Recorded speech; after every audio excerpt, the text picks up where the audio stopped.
চট্টগ্রামে ৩ জনের করোনা শনাক্ত। ঢাকার পর চট্টগ্রামেও নতুন করে করোনা রোগী শনাক্ত হয়েছে।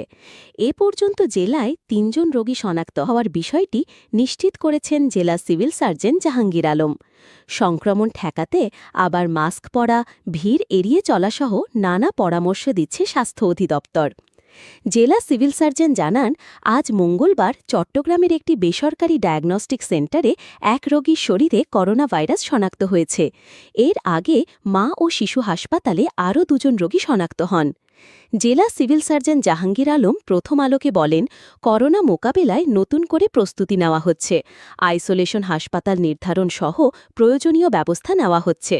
সিভিল সার্জন কার্যালয় সূত্রে জানা গেছে, চলতি বছর চট্টগ্রামে এটি প্রথম করোনা রোগী শনাক্তের ঘটনা। এর আগে শেষ কবে করোনা রোগী শনাক্ত হয়েছিল সে সম্পর্কে নির্দিষ্ট কোনো তথ্য নেই।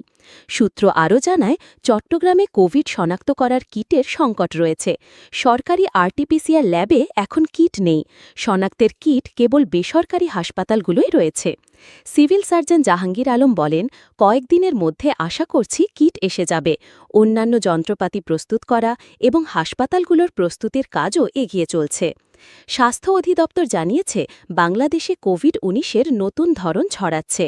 ভারতের NB1.8.1 নামের নতুন ধরনটিও ছড়িয়ে পড়ছে। বিশ্ব স্বাস্থ্য সংস্থা WHO গত ২৩ মে দেওয়া এক বিজ্ঞপ্তিতে জানিয়েছে, NB1.8.1 ধরনটির সংক্রমণের হার তুলনামূলক বেশি এবং এটি দ্রুত ছড়াচ্ছে।